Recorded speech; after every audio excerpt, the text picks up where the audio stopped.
Hola, hola familia, ¿cómo están? Bendiciones. Bueno, esperamos que estén pasando un tiempo súper delicioso y especial con sus seres amados en casita o bueno, en el lugar que se encuentren. Es una bendición poder compartir con ustedes hoy en este Home Semilla. Hace 8 días tuvimos un encuentro en el café, este Coffee and Bible, este espacio que ha sido muy de mucha bendición para todos nosotros. Compartimos alrededor de capítulo 15 en el libro de Romanos y nos estuvimos uniendo a las semillas en California y a las semillas en Costa Rica que estaban también compartiendo alrededor de este pasaje. Y bueno, hoy, aprovechando este Home Semilla, hemos venido hablando en el Home Semilla anterior de esta iglesia del primer siglo, ¿cierto? Estuvimos meditando en el capítulo 15, creo que fue en el libro de los Hechos, o 16. Y hoy me gustaría que compartiéramos un poco en el capítulo 12, dos pensamientos alrededor del capítulo 12 del libro de los Hechos, capítulo 12, de los versos del 1. Y vamos a ir hasta el verso 11. Sí. Es interesante y creo que tenemos muchas cosas que aprender de esta iglesia del primer siglo, de esta primera iglesia. Entonces, leamos un poco, vamos adentrándonos al pasaje, oramos y vamos adentrándonos al pasaje. Entonces, capítulo 12 del libro de los Hechos dice, si tienes una Biblia Reina Valera, el título dice Jacobo muerto, Pedro encarcelado. Dice así el verso 1.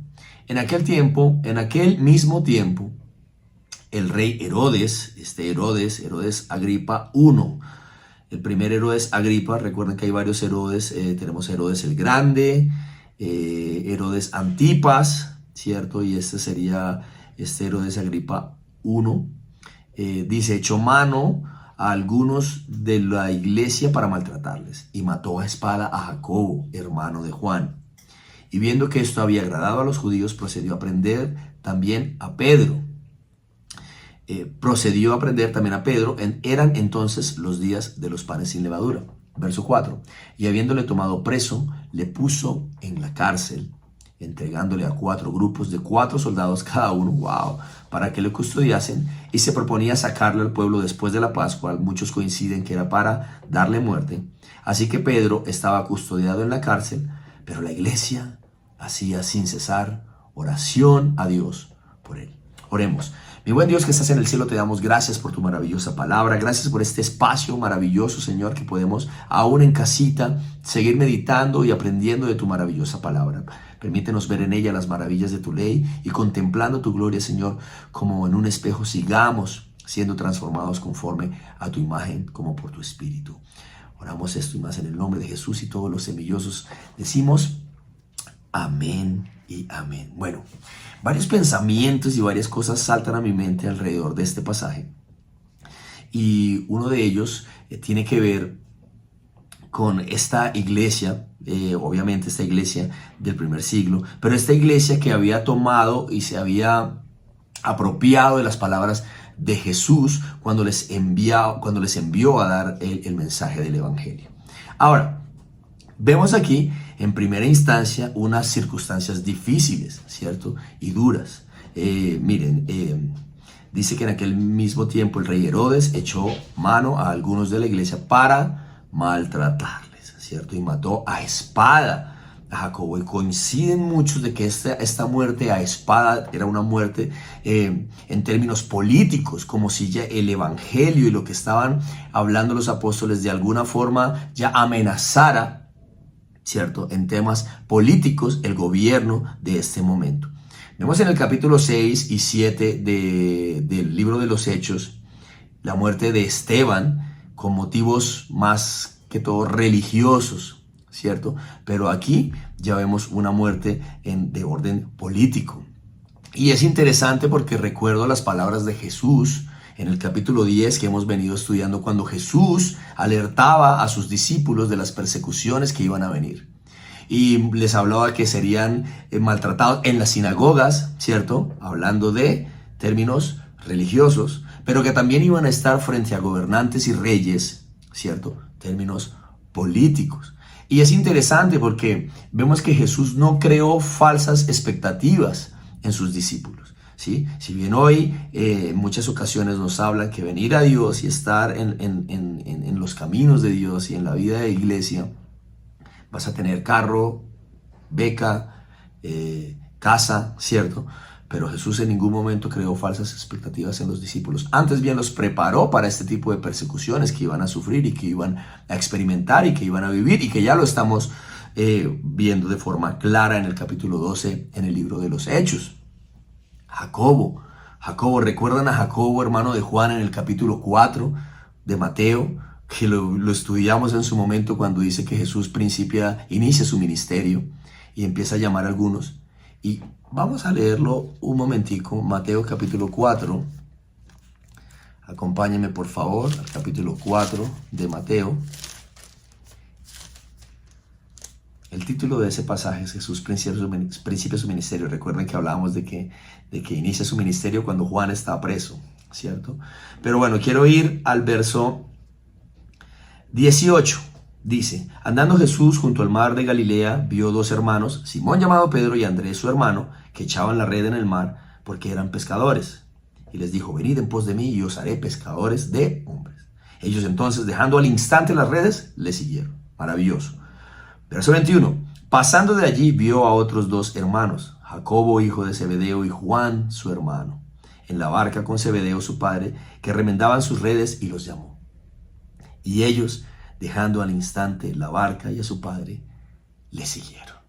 ¡Wow! Entonces vemos acá, en el capítulo 4, cuando Jesús llama a este Jacobo, que es muerto a espada aquí por el rey Herodes. Y muchos hablan de que es el segundo mártir de la iglesia, Jacobo, que es muerto a espada.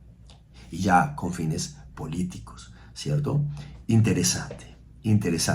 Y lo que me parece más relevante de todo esto es lo que hablaba, lo que comentaba, de que en ningún momento Jesús les dio falsas expectativas a sus discípulos. Siempre fue claro de que estas persecuciones y de que esto iba a venir.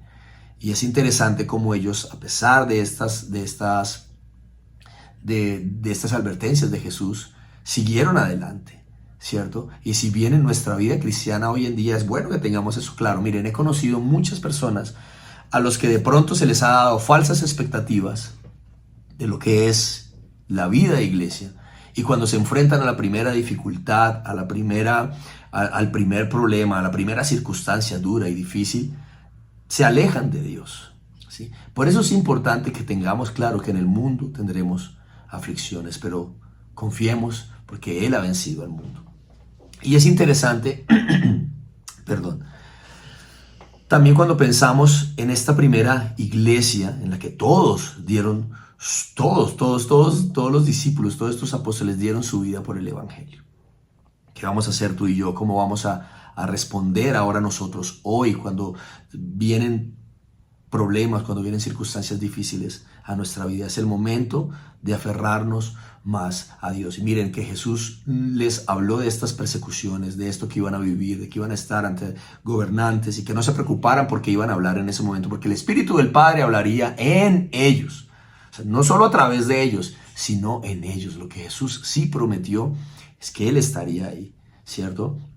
Y es interesante porque si bien no podemos prometer que no tendremos problemas, lo que sí podemos prometer es que Dios está con nosotros. Y ahora se hace real Dios también a través de esta comunidad. Sí podemos prometerte eso. Y es que no estás solo. En medio de tus dificultades, en medio de tus problemas, Dios está contigo y hay una comunidad que quiere abrazarte y que quiere estar contigo para apoyarte y para ser la respuesta de Dios en estos momentos de dificultad. Avanzamos en el pasaje. Me encanta el verso 5, donde habla, así que Pedro estaba custodiado en la cárcel, pero la iglesia hacía sin cesar oración a Dios por él. La iglesia perseveraba en oración por la vida de Pedro. Interesante, mira, me encanta porque, y aprovecho para invitarte a este espacio que tenemos todos los viernes a las 7:30 para que sigamos perseverando en oración por todas las necesidades. Es maravilloso cuando podemos sentir eso y que una comunidad nos abraza y oramos unos por otros. Es maravilloso. Así que todos los viernes 7:30 te invito a que estemos ahí conectados por Zoom y estemos orando. Vamos al verso 6. Dice así: Pedro es liberado de la cárcel. Y cuando Herodes le iba a sacar, como hablábamos, muchos comentan de que el propósito de Herodes era, después de haber matado a Jacobo, también matar a Pedro. Entonces, cuando le iba a sacar, pues, sabemos para qué. Aquella misma noche estaba Pedro durmiendo entre dos soldados, sujeto con dos cadenas, y los guardas delante de la puerta custodiaban la cárcel. Wow, estaba bien custodiado Pedro, ¿no? Y he aquí que se presentó un ángel del Señor, y una luz resplandeció en la cárcel. Y tocando a Pedro en el costado, le despertó diciendo, perdón, levántate pronto, y las cadenas se le cayeron de las manos. Y le dijo el ángel, cíñete y átate las sandalias, y lo hizo así. Y le dijo, envuélvete en tu manto y sígueme. Verso 9, y saliendo le seguía, pero ojo a esto, pero no sabía, Pedro no sabía que era verdad lo que hacía el ángel, sino que pensaba que veía una visión. No sabía que era verdad lo que hacía el ángel, sino que pensaba que veía una visión. ¿Cierto? Ojo a ese verso. Verso 10. Habiendo pasado la primera y la segunda guardia, llegaron a la puerta de hierro que daba a la ciudad, la cual se les abrió por sí misma, y salidos pasaron una calle, y luego el ángel se apartó de él. Y el verso 11 que nos da mucha claridad. Entonces Pedro, volviendo en sí, siempre que está esta expresión en la Biblia le hablo a los músicos, en si mayor o en si menor. Volviendo en sí, dijo, ahora entiendo verdaderamente que el Señor ha enviado su ángel y me ha librado de la mano de Herodes y de todo lo que el pueblo de los judíos esperaba, o sea, de la muerte. Aquí quiero ir con eso, miren, Pedro dice que se aparece el ángel, le habla, se caen las cadenas, las cadenas, dice que cíñete, átate las sandalias, y así lo hace Pedro y le sigue al ángel, y no sabía qué estaba pasando, pensaba que era una visión. Pasan la primera guardia y la segunda guardia, llegan a la puerta que daba a la ciudad, la cual se abre por sí sola, así como estas puertas automáticas de centro comercial en el primer siglo, ¿cierto? Se abre por sí misma y salen, y luego el ángel se aparta de él, y entonces Pedro dice, wow, volviendo en sí, ahora entiendo verdaderamente que el Señor ha enviado su ángel. ¿Y a qué quiero ir con esto? Miren, muy seguramente en este momento, hasta el verso 10, verso 11, Pedro no sabe si lo que está sucediendo es real o es una visión lo que está pasando. Miren, en tantas ocasiones Dios ha sido tan real en nuestras vidas, ¿cierto?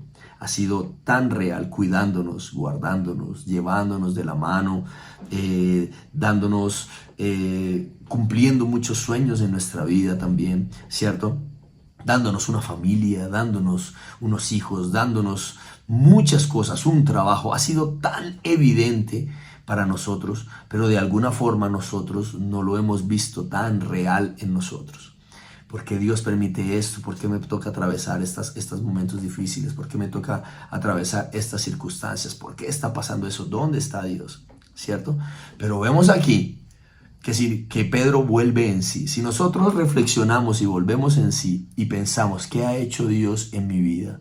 Comenzando por este momento. Y empiezo a recapitular y a hacer memoria de todo lo que Dios ha hecho en mi vida. Digo, wow. Dios ha sido completamente real, ¿cierto? No solo un tema de imaginación o de visión, sino un tema real que lo he podido experimentar día a día en mi vida, en mi diario vivir. Y esto es maravilloso, siempre me gusta decir esto, es que Dios no ha sido un cuento que nos echaron, no ha sido un mito que nos contaron, una leyenda, un mito, no, es algo real que hemos experimentado y que experimentamos cada día de nuestras vidas. Su amor real, su misericordia real, su fidelidad real. Maravilloso, maravilloso. Así que la invitación es eso, a responder en esto, volviendo en sí, que reflexionemos y pensemos en todas esas cosas maravillosas que Dios ha venido haciendo en nuestra vida. ¿Vale? Maravilloso. ¿Les parece si oramos? Mi buen Dios que estás en el cielo, te damos gracias en esta hora, Dios, por tu gran amor y bondad y misericordia para nosotros.